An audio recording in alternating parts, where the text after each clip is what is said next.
In the heart of a sprawling forest, where sunlight wove through the thick canopy in golden streams and ancient trees whispered secrets to the wind, there existed a place of power. Few dared to speak its name aloud, but those who knew it whispered of a being that dwelt there, Aziza, the forest spirit. Aziza was not bound by mortal rules or emotions. She was the guardian of balance, her actions dictated by forces far older than humankind. Legends claim that her grove was sacred ground, a place where wishes were granted and justice delivered. But Aziza's blessings came with a price, and her judgments were as unforgiving as the wilds she ruled. She was a protector of harmony, and for those who disrupted it, her punishments were swift and merciless. This was the forest into which two lovers, desperate and defiant, ventured unaware that their plea for salvation would set in motion a tale of heartbreak, redemption, and the unrelenting grip of desire. The Plains tribe and the River tribe were two sides of a coin, forever locked in opposition. The Plains tribe were hunters, fierce and resourceful, their lives tied to the open grasslands and the herds that roamed them. The River tribe, in contrast, thrived by water. They were gatherers and healers, their culture steeped in the flow of life and the cycles of the river. The origins of their feud had been lost to time, but its scars lingered in every whispered insult and sharpened spear. The elders told stories of betrayals and stolen lands, of a peace shattered by greed. Though generations had passed, the hatred between the tribes burned as fiercely as ever. Amid this hostility, two young souls, Ahio of the Plains tribe and Naya of the River tribe, found love in the unlikeliest of places. Ahio was celebrated among his people. He was the kind of man who could command a room with his presence alone, strong, charismatic, and daring. His prowess in the hunt was legendary, and his name was spoken with admiration. Yet beneath his confident exterior was a man never truly at peace. Ahio's hunger extended beyond the thrill of the hunt. It was a hunger for more glory, more conquest, more life than what seemed to fit within his grasp. Naya was his opposite in every way. She was a healer, her hands skilled at stitching wounds and her heart attuned to the rhythms of the natural world. Where Ahio was restless, she was calm. Where he sought, she provided. Naya was beloved in her village, her wisdom respected even by the elders. Their love was born in the quiet hours of the night, when moonlight cast silver beams upon the forest floor. They met in secret, far from the watchful eyes of their tribes. At first, it was simple curiosity, Ahio drawn to Naya's quiet strength, and Naya intrigued by Ahio's unyielding passion. But their connection deepened quickly, becoming a bond neither could deny. Yet the world they lived in was not kind to such love. When whispers of their meetings began to spread, they faced condemnation from both sides. This cannot be, the Plains elders warned Ahio. The River people are our enemies. You shame your ancestors by consorting with them. You put us all in danger, the River elders scolded Naya. Do you think the Plains people will spare us if they discover your betrayal? But love is a stubborn flame. Ahio and Naya refused to be torn apart. In their desperation, they turned to the one being who might grant them the protection they needed, Aziza. The forest was no ordinary place. It pulsed with life and power, its paths ever shifting, as though testing those who dared to enter. Ahio and Naya moved cautiously, their steps guided by the stories they had heard. The air grew heavier the deeper they ventured, the trees closing in around them. Shadows moved where there should have been none, and strange sounds echoed from unseen places.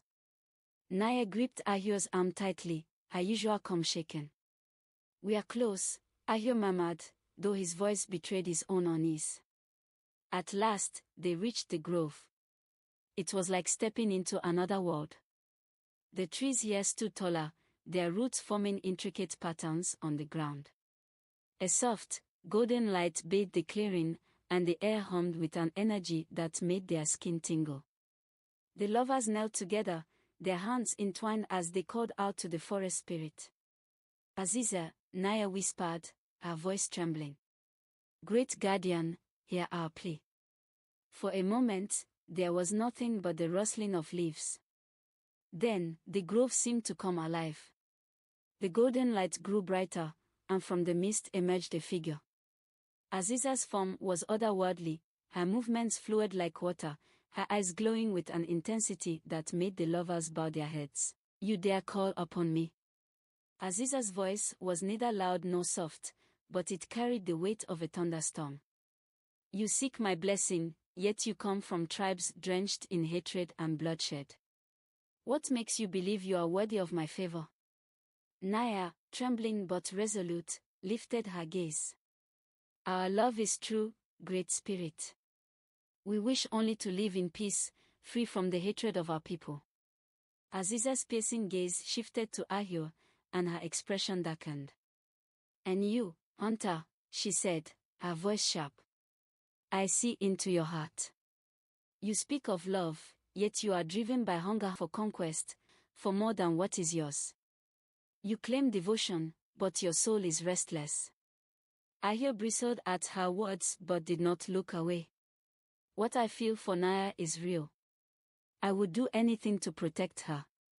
Aziza's expression softened into something that might have been pity. "Then I will test you, Ahio of the plains.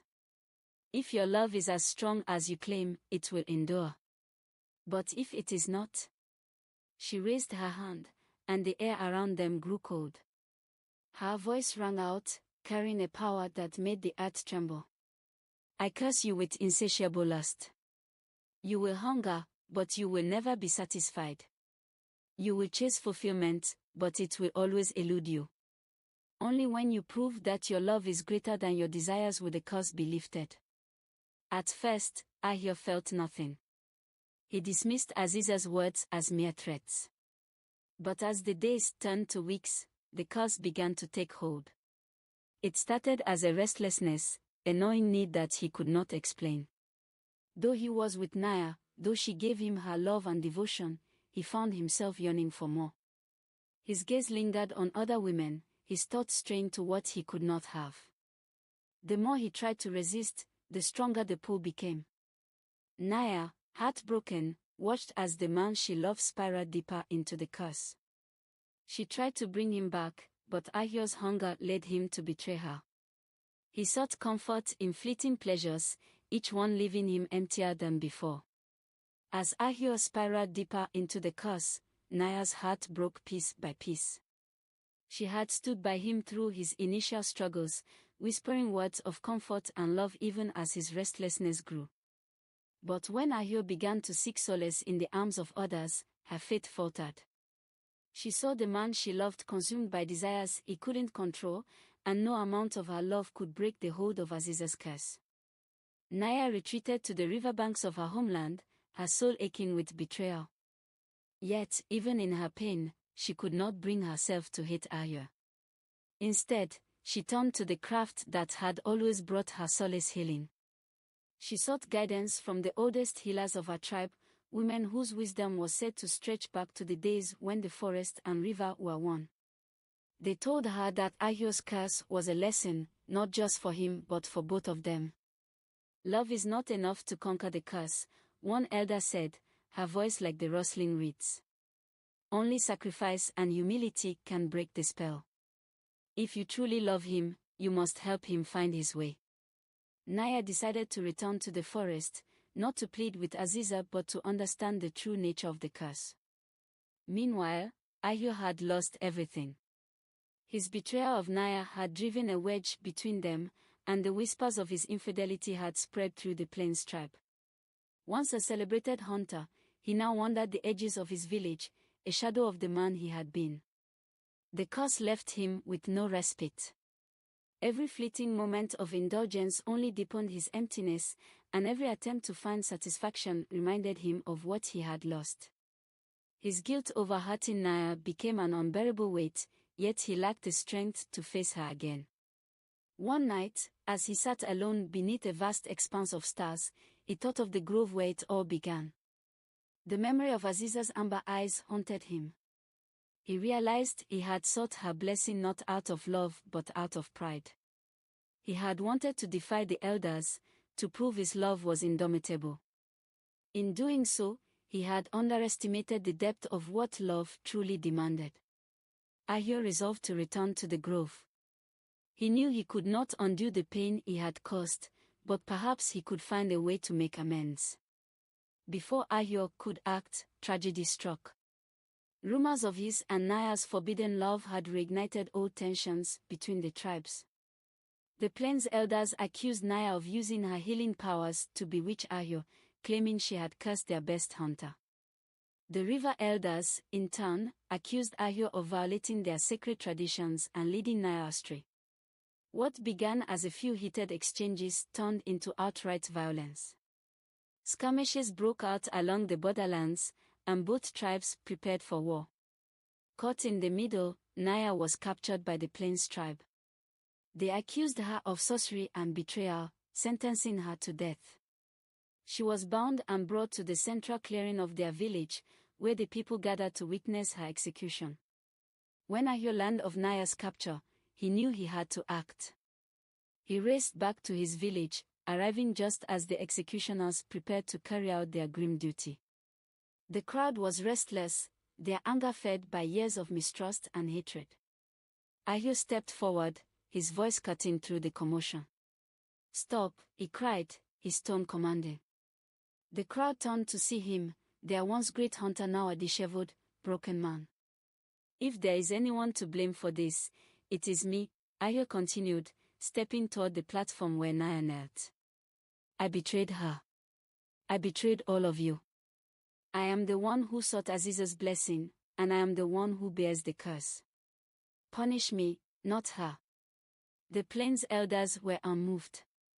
"Your actions have already shamed us," one said. "Why should we believe this is anything but another ploy?" But Aiza did not waver. He fell to his knees before the crowd, his voice breaking as he spoke. "I have nothing left to gain. All I have left is the truth and my love for Naya. Take my life if you must, but let her go." Naya, watching from the platform, felt tears streaming down her face. Despite everything, Aiza had returned to her, not as the man he once was but as someone humbled and transformed. As the crowd debated, a sudden hush fell over the clearing. The air grew still, and a familiar golden light bathed the scene. Aziza appeared before them, her form shimmering like sunlight on water. "Enough," she said, her voice silencing even the elders. "I have watched long enough." Her gaze fell upon Aiza, and for the first time, there was a hint of approval in her expression. "Hunter, you have learned what it means to sacrifice. You have placed another's needs above your own, and in doing so, you have begun to atone for your selfishness." Turning to Naya, Aziza's expression softened. "And you, healer, have shown what it means to love truly. Your forgiveness and faith are what held him together when he could not hold himself." Aziza raised her hands, and the bonds holding Naya dissolved. She stepped down from the platform, rushing to Aiza's side. "The curse is lifted," Aziza declared, her voice echoing through the clearing. "Let this be a lesson to all who hear this tale. Love is not merely a feeling, it is a choice, a sacrifice, and a force that demands humility." With that, Aziza vanished, leaving the tribes in awe. Aiza and Naya's actions had changed everything. The Plains and River tribes, moved by the lover's courage and Aziza's judgment, began to question the hatred they had clung to for so long. Though peace would not come overnight, the seeds of reconciliation had been sown. For Aiza and Naya, the curse left scars that would never fully fade. But in its place, they found a love that was deeper, stronger, and tempered by fire. They rebuilt their lives together, not as the perfect couple they had once imagined but as two people who had fought for their love and earned it. The story of Aziza and the lover's curse became a legend, passed down through the generations. It was a tale of love and sacrifice, of human frailty and redemption. Deep within the forest, Aziza watched over her grove, her work complete. For the first time in centuries, the guardian of balance allowed herself a quiet smile. And so, the forest remained a sanctuary, a place where lessons were learned and the true nature of love was revealed.